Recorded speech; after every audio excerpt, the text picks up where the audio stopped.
Hello everybody, welcome to our YouTube channel. I'm Patrick Smith, the Chief Executive Officer of Brain Love Health. Today's topic, I believe, will inform you of a lot of things that are questionable in many people's minds. I would like to discuss with you the size and the breadth of the Alzheimer's, dementia, and cognitive decline worldwide marketplace, as well as the different forms of dementia and cognitive decline. There's multiple forms. I also want to talk about the multifactorial issues associated with these potential diseases. It's very complex. There's nothing simple about this topic. And then I want to talk about the multiple pathologies that are involved and how they could affect the outcome, and the ways in which we try to find research to treat these issues. This is going to be a two-part series, and the reason for that is it's very, very lengthy and complex, and I want to be as thorough as I possibly can. Before I get started into the topic of discussion today, I want to give you a little bit of background of Brain Love Health and myself. Brain Love Health has been in existence now for over 2 years, and Brain Love Health was founded because we were looking at alternative ways to treat dementia and cognitive decline. I've been involved in dementia and Alzheimer's research for the past 20 to 25 years, and unfortunately, like every other researcher involved in the process, nothing has been effective in addressing the problem associated with these diseases. Now, why is that the case? Well, I believe it's because we've been focusing on the wrong targets. I believe we've been looking for pharmaceutical approaches to treating these diseases and looking for ways to get the quick fix, which is the typical pharmaceutical approach, trying to treat symptoms as opposed to the root cause. So after many years of failure, and in my own case, 20 years of research and development with my own money and researchers' money to the tune of $85 million, I came to the conclusion that the approaches we were taking were completely wrong.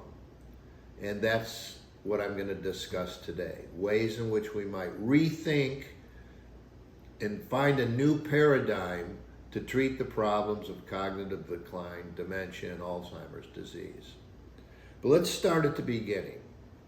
I think everyone is aware of the fact that Alzheimer's, dementia, other forms of dementia, which I'll discuss in a minute, is an epidemic problem in the United States and around the world. Why is that the case?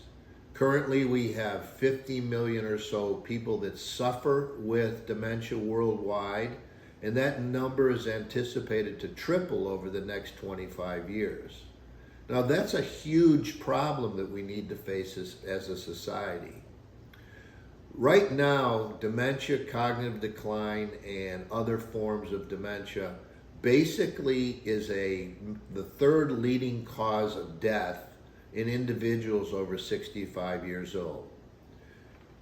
Third in line to cancer, cardiovascular disease, and then dementia, cognitive decline, and Alzheimer's. That's in the 65 or older age group.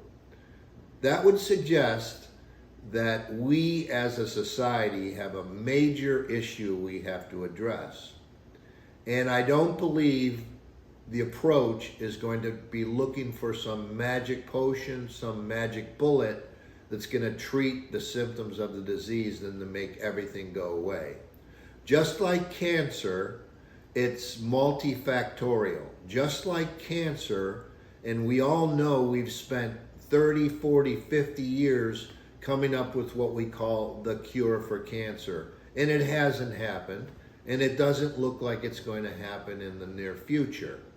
The best we can do for cancer is to treat the symptoms and prolong life and address it from the standpoint of chipping away at the problem piece by piece.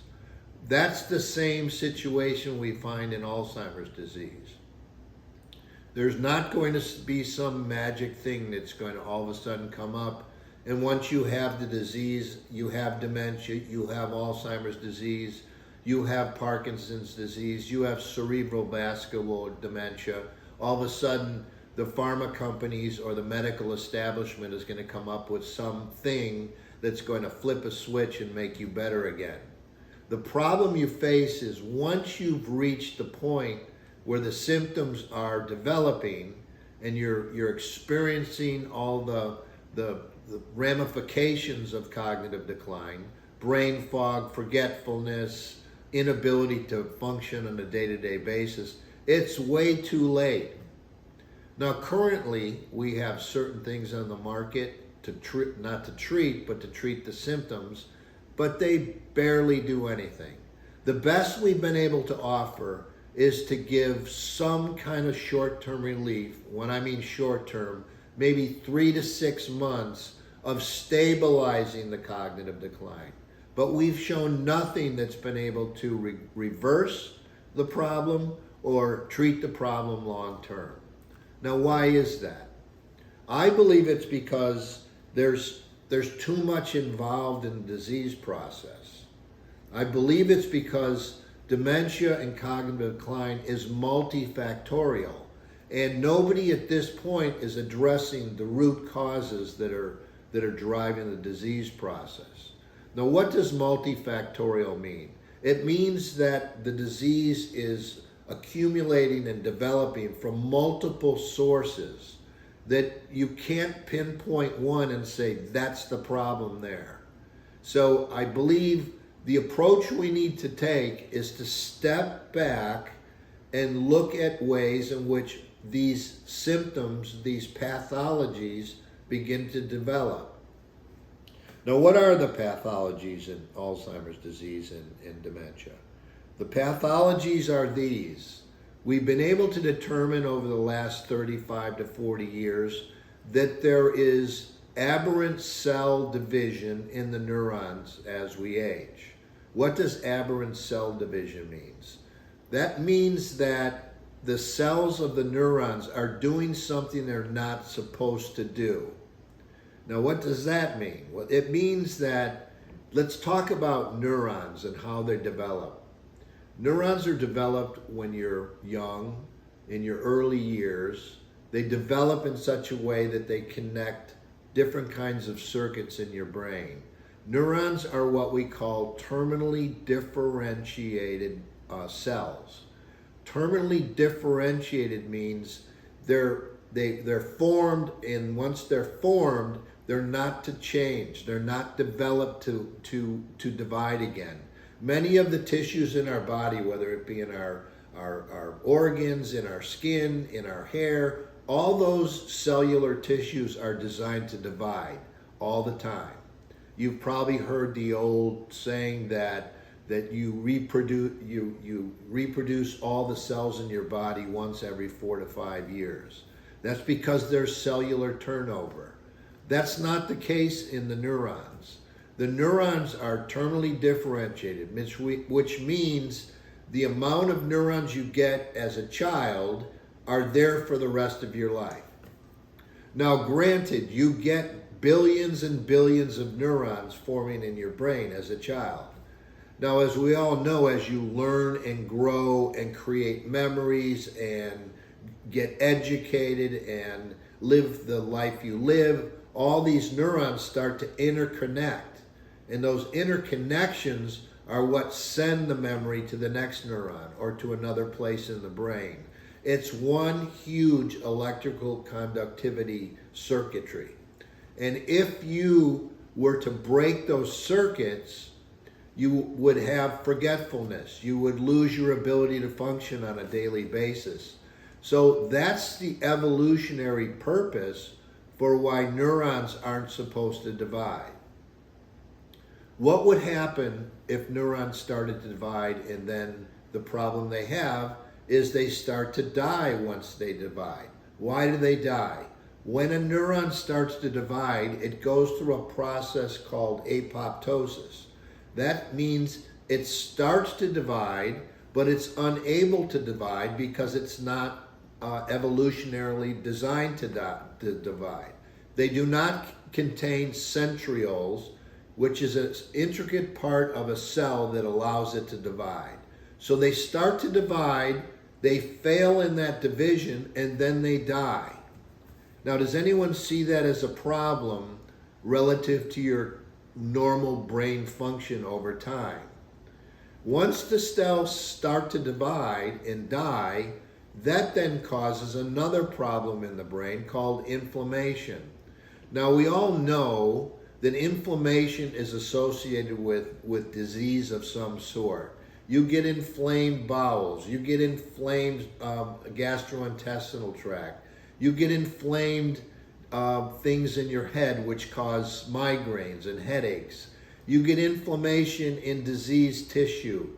You get inflammation anytime there's a disease process occurring in the brain, which then causes a significant downward cascade of events unto itself. So far we know that as we age, we're starting to see neurons dividing. That's a problem. Then we start to see inflammation. That's a problem. We then see a problem with the brain's inability to clean itself up. There are two microorganisms, cellular organisms within the brain called astrocytes and glial cells. They're designed to float in the cerebrospinal fluid within the brain to act as like garbage men and the cleanup crew. So every day as you're trying to sleep, your brain is trying to clean itself. And therefore, when we start to see the accumulation of dead neurons, inflammation, the astrocytes and the glial cells get overwhelmed with the process of trying to clean the brain. Now, this then leads to a problem which I believe has been the primary focus of what has been focused on Alzheimer's and dementia prevention, or not prevention, but treatment programs over the year. This then leads to an accumulation of plaques in the brain called beta amyloid plaques, which we can study and see, and those have a tendency of clogging up the electrical conductivity of the brain. We also see a process, because of this inability to clean up the brain, a process that's called neurofibrillary tangles. Those tangles are associated with the dendrites of the neuron, which are the extensions of the arm of the neuron nucleus that make the connections around the brain.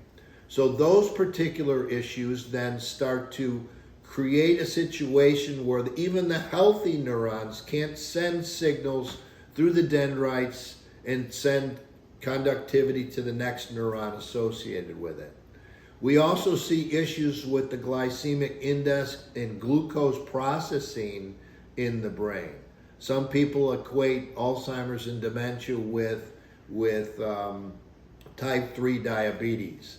That's because your ability to process the glucose in your brain becomes dysfunctional.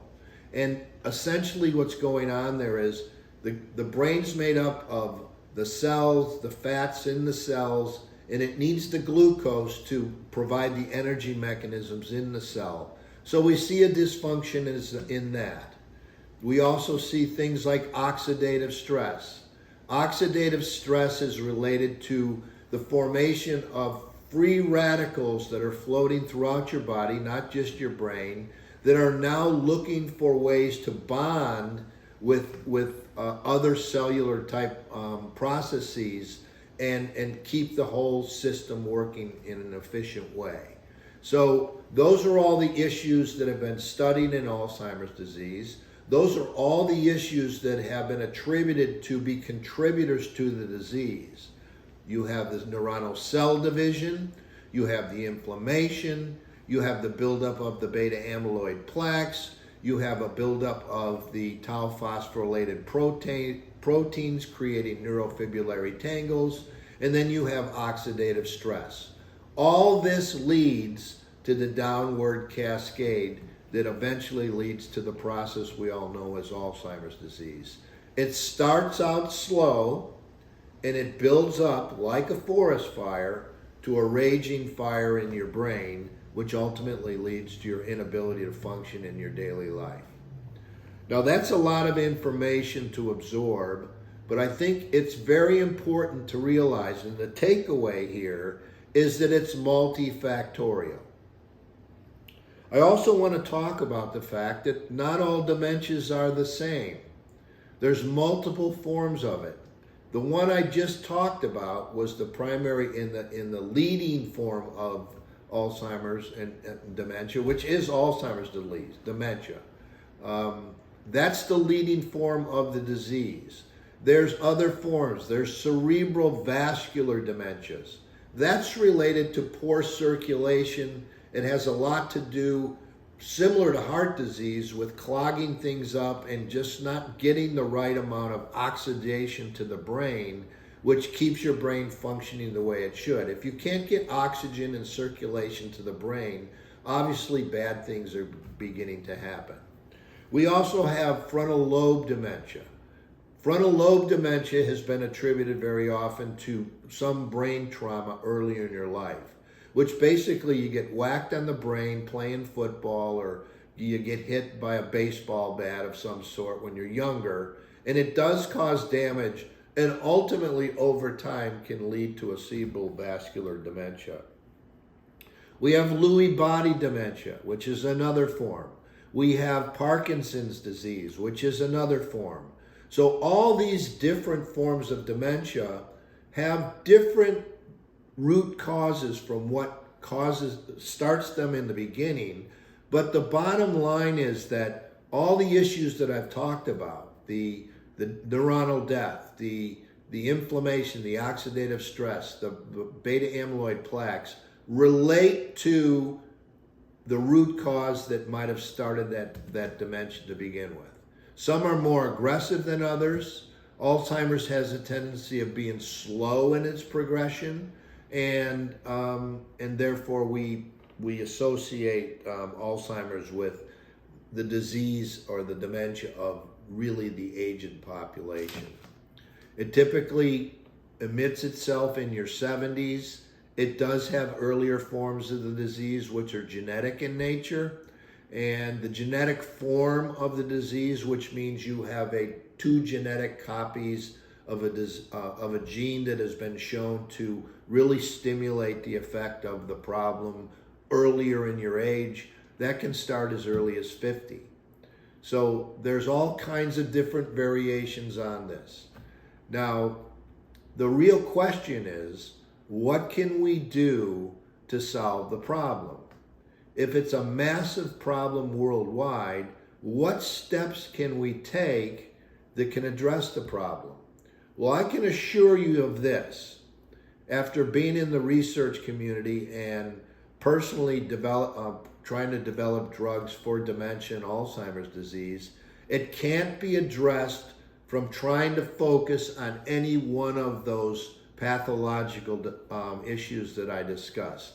It can't be addressed by focusing on a beta amyloid plaques. And let me delve into that a little bit. As I mentioned, I've been involved in this for over 25 years. I've been following the research and understanding the approaches that the pharmaceutical and scientific community has been approaching this issue from.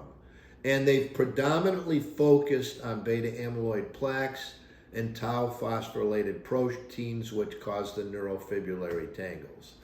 Unfortunately, after maybe 300 clinical studies in human subjects and probably close to $40 to $50 billion in research money, nothing has worked. Not one of those approaches has shown us that it can stop the progression of the disease. As I mentioned, there's been some successes that show that it might slow it down temporarily, but there's nothing that has shown that it will stop the progression of the disease over time. I consider that to be a total failure. And we can sit here and spend more money and more money on research studies on beta amyloid plaques, but we're not going to get to the solution we're looking for. And by the way, the most recent drug that was actually approved for treating beta amyloid plaques, and multiple studies that have actually addressed the issue of beta amyloid plaques, they have worked. They have worked in eliminating the beta amyloid plaques, but they did nothing to help the dementia process, the downward cascade. They did nothing to show that they would reverse the problem of the disease. So to me, that's a quick fix Band-Aid. The issue I believe we're faced with here is nobody is addressing this disease from the root cause. From the root cause. What is causing the neurons to divide? What is causing the beta amyloid plaques to occur? What is causing the inflammation? Now, I would like to take one step back here and stress this. I believe it's a dysfunction of the hormonal processes that begin in our middle age.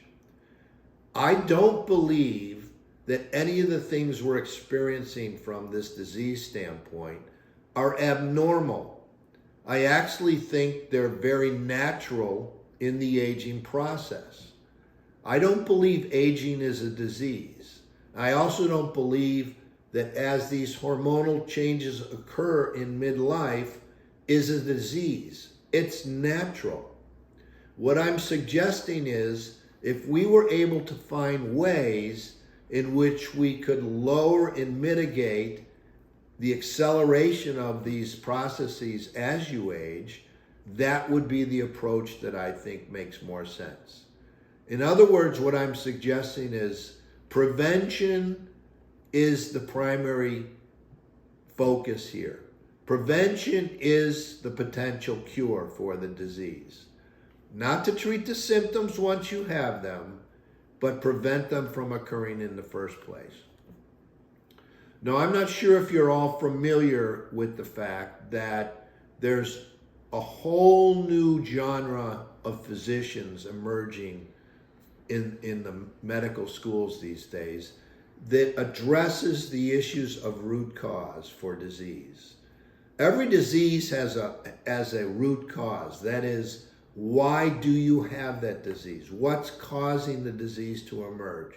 I don't care what the disease is, typically you can trace it back to some root cause.